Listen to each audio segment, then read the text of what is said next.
Myles Garrett talked about the attitude of the team as well as some extenuating circumstances that are keeping the defensive linemen from getting sacks.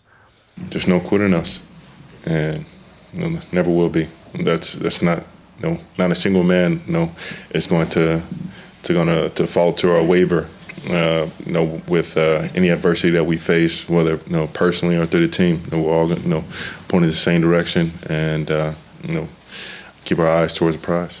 Myles, I know there's a lot more to it than just the sacks, but to be able to for you guys to have 4 as a defense today, what did that just say? How you guys responded to last week not being able to record a sack? Could have been more. The officiating was a travesty today. It was honestly awful.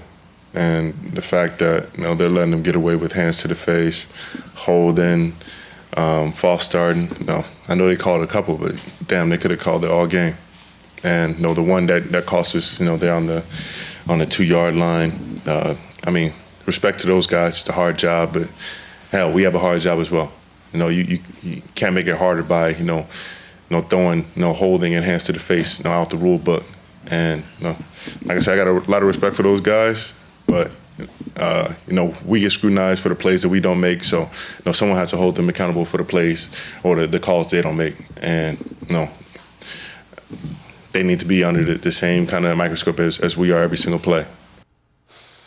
Scott, I'm surprised that he hasn't gotten more frustrated a lot sooner, because when you sit and watch every play, they're grabbing, they're holding, the false starts are the ones that are, everybody takes a half-step false start against Myles Garrett. You see that more than 25% of the snaps. Yeah, that's interesting. That call is a weird one in the league, right, where the tackle gets that half a step. Like James Hudson got called for it yesterday, and I thought it wasn't. Like, I thought it looked like every other half step early that I've seen. I mean, Joe Thomas did that his whole career. But I think the holding, the hands of the face, it's interesting. And, you see it from Myles. And you see it on TV. You see it from the press box, where there's I yelled yesterday on a call, man, he's getting held. The official's standing right there. He looks at the official, no call.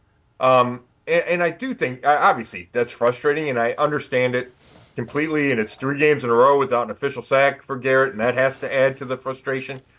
So I understand it completely. And if you're Myles Garrett, I think you hope your comments have some kind of impact, and maybe the officials pay closer attention and you get a couple of flags, and that's the difference in the game. Having said that, I don't love him saying that publicly, and I really don't love media, players, coaches across the league being so public about the officiating. Because I just think it's a bad look. I think it's more enjoyable to watch a game when there's not such intense focus on every call. Guys are going to miss calls. It's going to happen. So I just don't like that narrative being promoted from the guys. Like, I think you can complain about it. You can talk to the officials. You can talk to the league. I just think I wouldn't go public.